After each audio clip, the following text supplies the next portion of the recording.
তো প্রিয় দর্শকবৃন্দ, আসসালামু আলাইকুম। সবাই কেমন আছেন? আশা করি যে যেখান থেকে দেখছেন সবাই অনেক অনেক ভালো আছেন। দর্শকবৃন্দরা, আপনাদের মধ্যে অনেকেই জানেন Redmi Note 12 এই সিরিজের ফোনগুলো কিন্তু বাংলাদেশের বাজারে অলরেডি চলে এসেছে। Redmi Note 12, Redmi Note 12 Pro এবং Redmi Note 12 Pro Plus। তবে আজকের ভিডিওতে কিন্তু আমরা Redmi Note 12 Plus এই ফোনটি নিয়ে বিস্তারিত আলোচনা করব। জানাবো ওভারঅল ফোনটি কেমন হবে এবং প্রাইস কেমন হবে এবং কোথা থেকে ফোনটি আপনারা কিনতে পারবেন। সো পুরো ভিডিওটি মনোযোগ সহকারে অবশ্যই দেখবেন। প্রথমে যদি ফোনটির ডিজাইন এবং বিল্ড কোয়ালিটি নিয়ে আমরা কথা বলি, তাহলে ফোনটির ব্যাক সাইডে আমরা পেয়ে যাচ্ছি সম্পূর্ণ গ্লাস, তবে ফ্রেমে থাকছে কিন্তু প্লাস্টিক বা polycarbonate.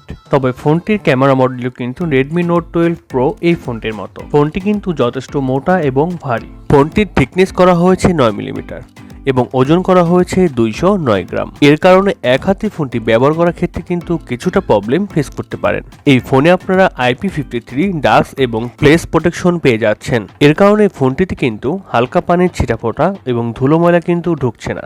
R ports and button হিসেবে এই ফোনটিতে আপনারা সব ধরনের পোর্টস অ্যান্ড বাটন পেয়ে যাচ্ছেন, যেমন 3.5 millimetre headphone jack, type C slot, IR blaster ইত্যাদি। তবে খারাপ লাগার একটি বিষয় হচ্ছে ফোনে কিন্তু আপনারা শুধুমাত্র দুটি সিম কার্ডই ব্যবহার করতে পারছেন।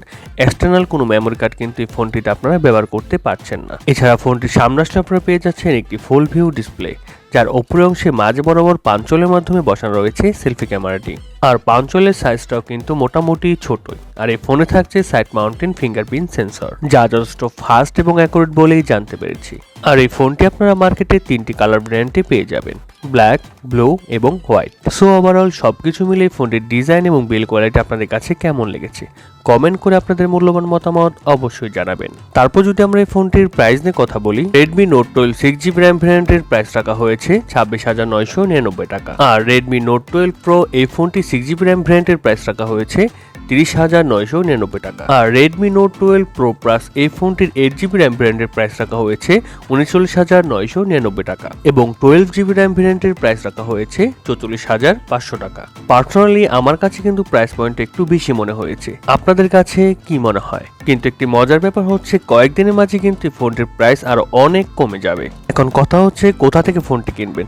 বসুন্ধরা সিটিতে অনেক শপে কিন্তু এই ফোনটি পাওয়া যাচ্ছে। এছাড়া বসুন্ধরা সিটিতে গ্যাজেট কিং শপেও কিন্তু এই ফোনগুলো আপনারা অ্যাভেলেবেল পেয়ে যাবেন। ডিসক্রিপশন বক্সে এই শপের ঠিকানা আমি দিয়ে দিচ্ছি। আপনারা ইচ্ছে করলে অনলাইন পেমেন্ট করেও কিন্তু এই ফোনগুলো নিয়ে নিতে পারেন। ডিসপ্লে নিয়ে কথা বলতে গেলে এই ফোনে থাকছে 6.67 ইঞ্চির একটি OLED প্যানেল। আর এই সেম ডিসপ্লে সেটআপটি কিন্তু Redmi Note 11 Pro এই ফোনটিতে কিন্তু ব্যবহার করা হয়েছে। তবে এই ফোনটির ডিসপ্লেটা কিন্তু কিছুটা ক্রাপ, যেখানে আপনারা 1 বিলিয়ন কালার সাপোর্ট পেয়ে যাচ্ছেন। এছাড়াও পাচ্ছেন ডুয়েল ভিশনের সাপোর্ট। এছাড়া ডিসপ্লেটি হচ্ছে ফুল HD প্লাস এর একটি ডিসপ্লে, যার রেজলিউশন হিসেবে থাকছে 1080x2400 পিক্সেল। আর আরো থাকছে 395 ppi ডেনসিটি। ডিসপ্লে আরেকটি ভালো ব্যাপার হচ্ছে ডিসপ্লেতে থাকছে 120 হার্টজের রিফ্রেশ রেট। এর কারণে ডিসপ্লে টাচ রেসপন্স কিন্তু খুবই ভালো হবে। আর OLED প্যানেল হওয়ার কারণে ডিসপ্লেতে যে কোনো কন্টেন্ট প্লে করলে ডিসপ্লেতে শার্পনেসের ঘাটতি একটিও ফিল করবেন না। ডিসপ্লেটা যথেষ্ট শার্প হবে এবং কালার কোয়ালিটিও কিন্তু যথেষ্ট ভালো হবে। আর ডিসপ্লেতে পিক ব্রাইটনেসও কিন্তু বেশি থাকছে। এর কারণে ডাইরেক্ট সানলাইটে যখন আপনি ফোনটি ব্যবহার করবেন, ব্রাইটনেসের ঘাটতি ততটা লক্ষ্য করবেন না। ডিসপ্লেটা যথেষ্ট ব্রাইট হবে। এক কথায় এই ফোনটিতে কিন্তু রেডমি ভালো একটি ডিসপ্লে প্রোভাইড করেছে। আর আমি প্রতিবারের মতো আপনাদের সাথে আছি মোহাম্মদ পলাশ এবং আপনারা দেখছেন .pin চ্যানেল। এবং আপনি যদি আমার চ্যানেলে নতুন হয়ে থাকেন তাহলে অবশ্যই সাবস্ক্রাইব করে পাশের যে বেল বাটনটি দেখতে পাচ্ছেন সেখানে ক্লিক করে অল বাটনে সেট করে দেবেন। ফোনটির সফটওয়্যার এবং পারফরমেন্স নিয়ে যদি আমরা কথা বলি, তাহলে ফোনটিতে থাকছে Android 12 আর ব্যাকএন্ডে থাকছে MIUI 13। আর এই ফোনটিতে চিপসেট হিসেবে থাকছে MediaTek Dimensity 1080, যা একটি 5G চিপসেট। আর এই চিপসেটটি মূলত 6 ন্যানোমিটার আর্কিটেকচারে তৈরি করা একটি Octa-core প্রসেসর এবং জিপিইউ হিসেবে থাকছে Mali G68 MC4। MediaTek Dimensity 1080 এই চিপসেটটি কিন্তু রিসেন্টলি কিছুদিন আগেই লঞ্চ হয়েছে। আর এই সেম চিপসেটটি কিন্তু Realme 10 Pro Plus এই ফোনটি আমরা দেখতে পাবো। আর অন্যদিকে Mali G68 MC2 এই জিপিইউটা কিন্তু অনেক পাওয়ারফুল। এর কারণে যে কোনো হাই লেভেলে game medium to high setting খুব ইজিলি খেলতে পারবেন। গেমস খেলার সময় তেমন কোনো ল্যাগ বা ফ্রেম ড্রপ অবশ্যই লক্ষ্য করবেন না। এছাড়া মাল্টিটাস্কিং সহ ভিডিও এডিটিং এর মতো কাজগুলো কিন্তু খুব সুন্দর স্মুথলি করতে পারবেন। আর দেশের বাজারে ফোনটি দুটি ভ্যারিয়েন্টে পাওয়া যাচ্ছে, 8GB RAM 250 6GB ROM এবং 12GB RAM 250 6GB ROM, যার স্টোরেজ টাইপ হিসেবে থাকছে UFS 2.2। এছাড়া র্যাম টাইপ হিসেবে থাকছে LPDDR4X। ক্যামেরা সেকশনের কথা বলতে গেলে এখানে থাকছে বিশেষ আকর্ষণ, ফোনটির ব্যাক সাইডে থাকছে 3টি ক্যামেরা। আর মেইন সেন্সর হিসেবে থাকছে 200 মেগাপিক্সেলের একটি OLED সেন্সর, যা f1.7 অ্যাপারচার। আর এই সেন্সরে কিন্তু আপনারা OIS এর সাপোর্ট পেয়ে যাচ্ছেন, মানে অপটিক্যাল ইমেজ স্টেবিলাইজেশন। এর কারণে আপনারা যখন কোনো ভিডিও মেক করবেন, আপনার হাতটা যদি একটু নড়েও যায়, ভিডিওতে কিন্তু শেখে ভাবটা আর আসবে না। এছাড়া সেকেন্ডে থাকছে 8 মেগাপিক্সেলের একটি আল্ট্রা ওয়াইড সেন্সর, যা f1.9 অ্যাপারচার। আর সবশেষে থাকছে 2 মেগাপিক্সেলের একটি ম্যাক্রো সেন্সর। ফোনটির ব্যাক ক্যামেরার ফিচার হিসেবে থাকছে dual LED dual tone flash HDR panorama. আর একটি দারুণ ব্যাপার হচ্ছে এই ফোনটির ব্যাক ক্যামেরা দিয়ে আপনারা সর্বোচ্চ 4K তে শুট করতে পারছেন এবং 1080p দিয়ে 120 fps এ শুট করতে পারছেন। তারপর যদি ফোনটির সেলফি ক্যামেরা নিয়ে আমরা কথা বলি, তাহলে ফোনটিতে থাকছে 16 মেগাপিক্সেলের একটি সেলফি ক্যামেরা।